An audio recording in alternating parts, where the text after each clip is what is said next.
Welcome, all you would-be villains out there. I'm Duuz-Diz-Din, coming at you with another chapter review of My Hero Academia, continuing on with the My Villain Academia story arc.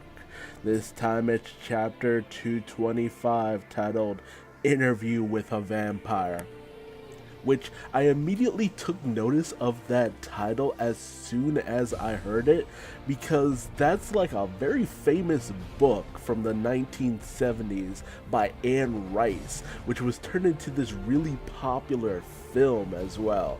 So it's just like, and it's not like I've read the book or even seen the movie, it's just that it's such a popular title that it's just in the public consciousness, I think. So that was it's a very interesting title to go with, but considering the major subject matter of this chapter, it's a very apropos title. So we see that the various, just how deep the superpower liberation um, group is actually ingrained within this city, as the various heroes and even law enforcement are all directing traffic away from the city to basically keep their operation on the down low. We even have Rikia, Redestro, basically explaining to Girin about the whole situation, how the city is just completely like a fortress, all protected. How this town is very remote, and if you were to, basically create a kind of army or try to hide yourself, this is probably the best place to do it. So it just shows the depths of the planning that Destro has going right now. But Girin mentions the fact that, taking on the League of Villains is only to, bring the Nomu to your doorstep.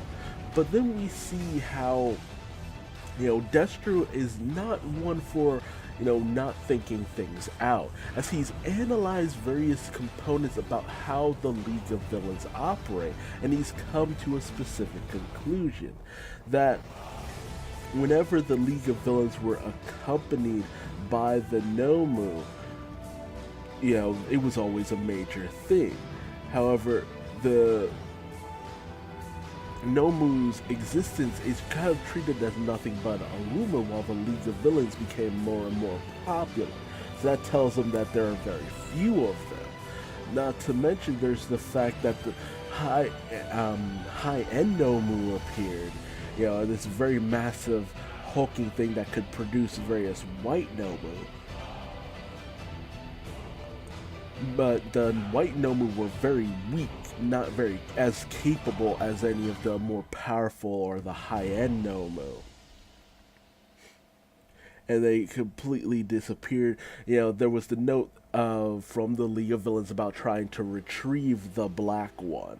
So it kind of proved to Destro that, the black high-end Nomu are very valuable to them. And gives him the inclination that they're very hard to produce and they can't be produced en masse. So he realizes this is not something they can use freely and at their when they want to at any moment. And especially it's worth noting in the fact that they're not currently here with them. So that proves to him that the League of Villains don't have any backup. So he's under the impression he can just steamroll them and it'll be fine, not knowing about Shigaraki's plan to bring in Gigantomachia at some point later down the line. And he just notes that the League of Villains seems like nothing more than just a gang of street punks. And to a certain degree, that's exactly what they are.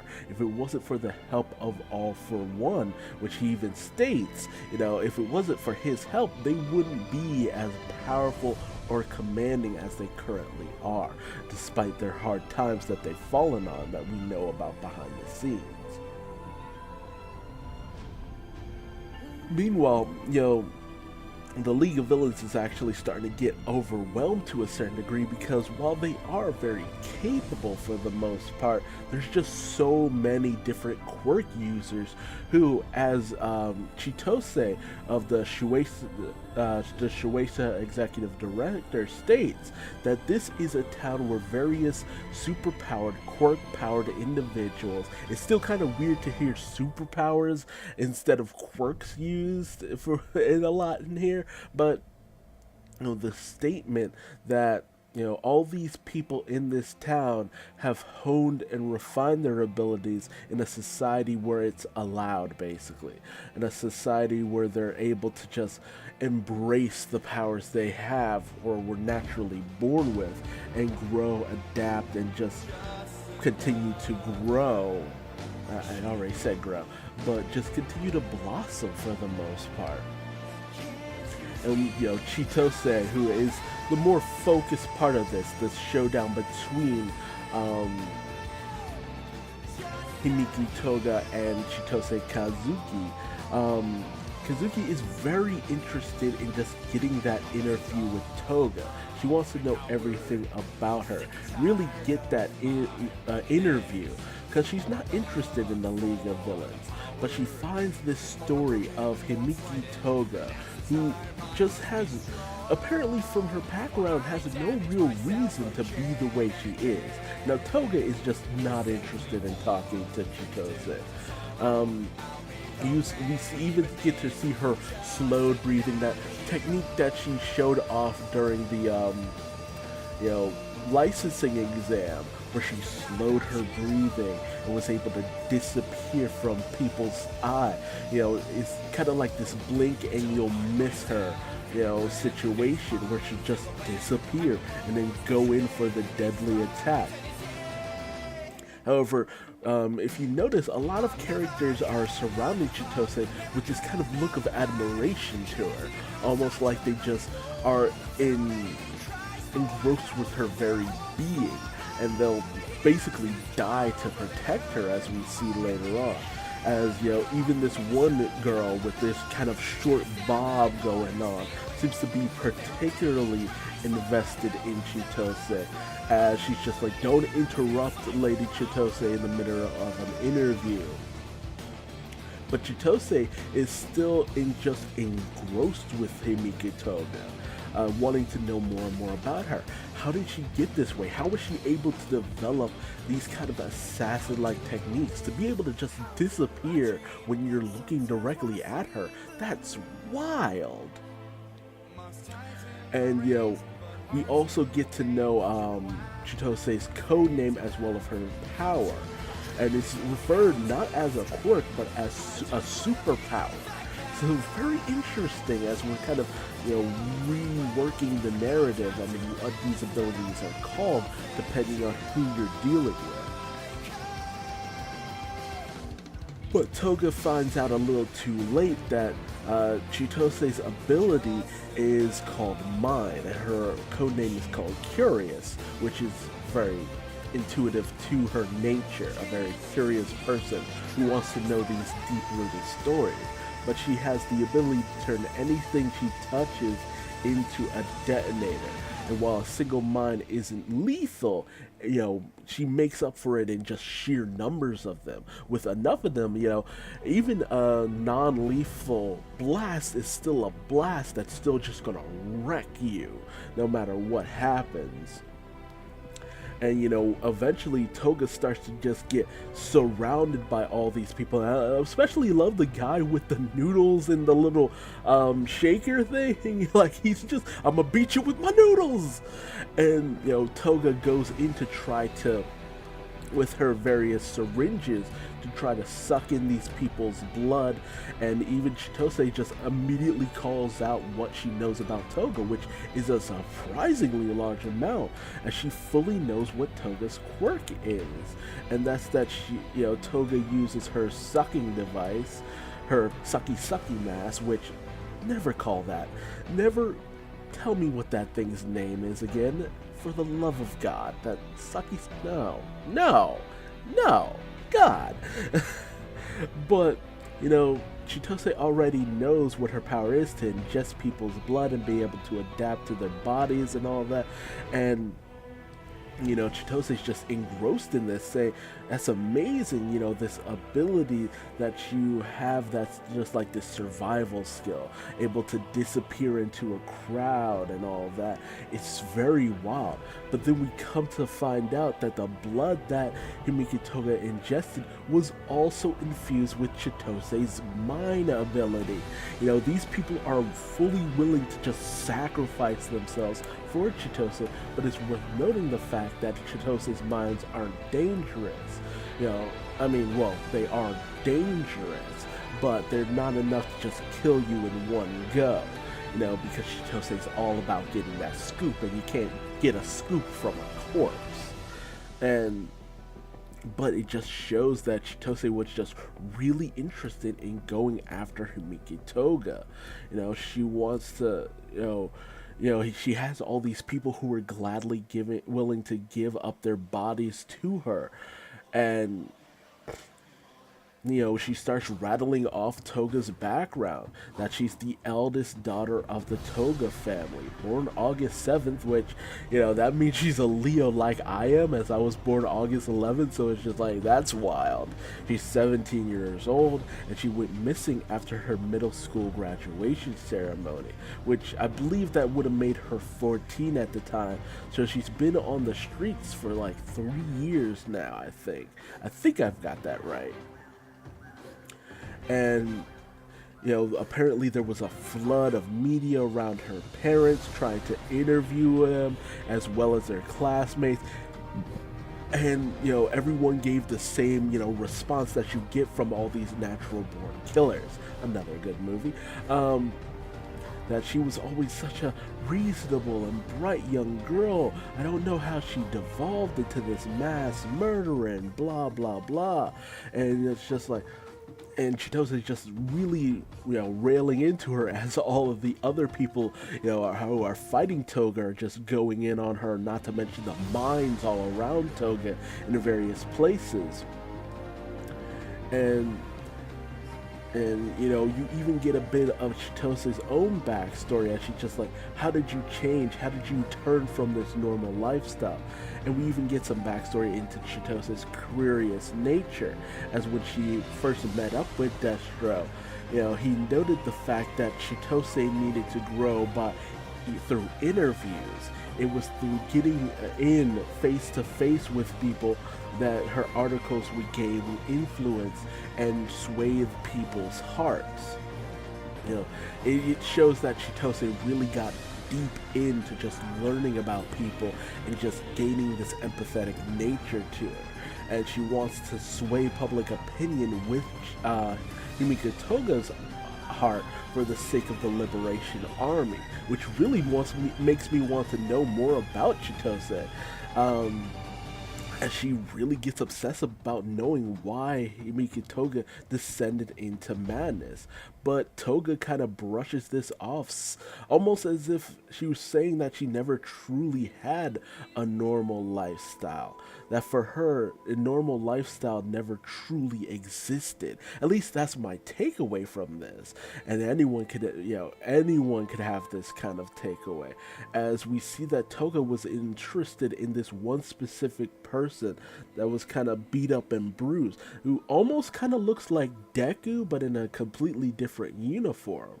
And it showed that Toga was always wearing just this mask of this happy middle schooler, until one day it just broke off. That wasn't normal for her. That existence wasn't normal for her, and what was normal for her wasn't what was normal for other people. And then Toga gives her signature sinister, creepy smile with her, fangs showing and her eyes just very slanted and all that. And honestly, I'm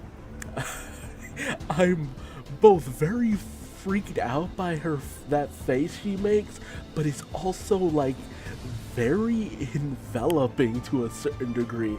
There's something charming about that face that, Horikoshi draws, that always just, draws me into the Himiki Toga's character.